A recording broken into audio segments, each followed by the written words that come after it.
Bonjour à tous, petite vidéo exceptionnelle pendant les vacances et je suis malade, mais ce n'est pas pour ça que je veux que vous priez. Euh, Comme je vous ai dit dans une précédente vidéo, j'ai du mal à aimer mon prochain.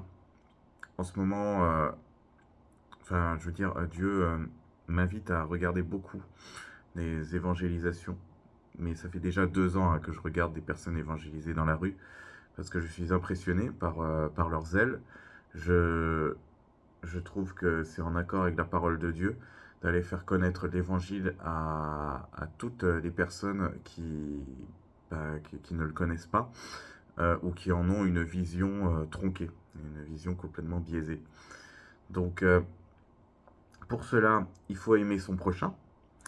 Il faut voir en chaque personne, en chaque inconnu, un potentiel frère ou une potentielle sœur en Christ, futur.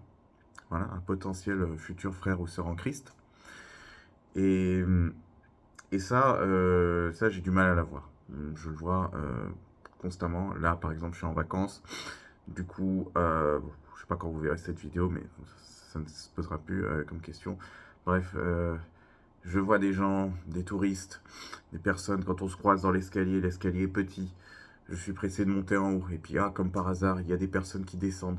J'ai aucun amour à ce moment-là. J'ai aucun amour. Pour moi, juste, elles m'embêtent. Elles sont sur mon passage. Elles vont arriver sur mon passage. Je suis pressé. Et voilà. Et, et je suis surpris de voir qu'il y a des personnes qui me sourient. Il y a une forte probabilité pour que la plupart de ces personnes qui me sourient ne soient pas en Christ. Et pourtant, elles ont une attitude plus en Christ que moi. Donc ça, c'est un problème. Donc c'est pour ça que, en effet, j'aurais besoin de vos prières pour que l'amour de Dieu se développe dans mon cœur. J'ai aussi un problème avec le scepticisme. J'ai souvent peut-être tous les 2, 3 mois, une vague de scepticisme qui revient, où je remets tout en question par rapport à Dieu, mais tout en ayant quand même une racine ferme en Christ. C'est-à-dire, je ne m'imagine pas une vie sans Christ. Pour moi, une vie sans Christ est pauvre de sens, même complètement dénuée de sens. Et dans une vie dénuée de sens, je ne vois pas l'intérêt de créer son propre sens, comme certains peuvent le dire. Certains trouvent justement un épanouissement à se dire je vais créer mon propre sens à la vie. Ça, c'est vraiment excitant. Ça n'excite que la chair. Le bien et le mal, du coup, sont mélangés, comme dans une sorte de taoïsme. Du coup, quel sens ça? Ça n'a pas de sens pour moi. Ce que je disais, c'est que ce scepticisme, même s'il ne déracine pas cette racine, ben, il met quand même l'arbre en danger. C'est-à-dire que les fruits que je vais produire, ils seront pas terribles. Et que ce soit pour moi-même et pour les autres, mais surtout pour Christ, j'ai souvent tendance, encore aujourd'hui, enfin souvent, bon, peut-être moins souvent, mais toujours encore, à ramener les choses à moi, à m'approprier les œuvres, les bonnes œuvres que je peux faire. Je fais des efforts pour me rappeler que c'est grâce à Christ, parce que c'est Christ qui donne justement le vouloir et le faire par son bon plaisir, euh, la vie, le mouvement et l'être. Donc ces choses-là sont compliquées à intégrer et pourtant c'est la base de la foi chrétienne. C'est ce que nous sommes amenés à intégrer vraiment, à incarner, à vivre en Christ et pour Christ. Et plus pour nous-mêmes, mais pour Christ. Donc voilà.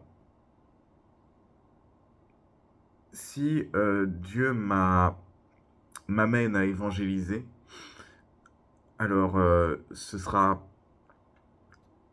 par sa grâce que vos prières seront entendues. Et s'il ne m'amène pas à évangéliser, eh ben on le saura. Parce que malgré vos prières, malgré mes prières, malgré tout ce que j'aurais demandé pour l'aider, ben, il y aura un truc qui bloque, ou en tout cas, il y aura une autre volonté que je ne vois peut-être pas en ce moment. Vous comprenez? Donc voilà. Aussi, bah oui, parce que pour évangéliser, la lecture de la parole, c'est la base. La mémorisation des versets également, c'est la base, même si c'est par le Saint-Esprit que certaines remémorations vont arriver dans des moments propices. Voilà, voilà. Bon, bref, je vais pas faire cette vidéo plus longue parce que je digresse souvent. Puis je suis un peu malade, donc c'est compliqué. Je vous remercie d'avoir écouté cette vidéo jusqu'au bout. Et vous aussi, mettez vos sujets de prière en commentaire. Pardon, je sais qu'il y a des personnes qui m'ont déjà mis des sujets de prière dans des vidéos précédentes en commentaire. Pour ne pas que je les oublie, je les invite à remettre leurs sujets en dessous. Aussi, si vous ne l'avez pas fait, mettez-les, même si c'est des prières simples qui vous paraissent simples, parce que moi, parfois, j'ai des sujets qui me paraissent simples, qui me paraissent tout cons. Et en fait, c'est pas si con que ça. Donc, voilà, voilà. Euh, Afin que je puisse prier pour vous, que les personnes dans les commentaires puissent prier également pour vous. Voilà, voilà.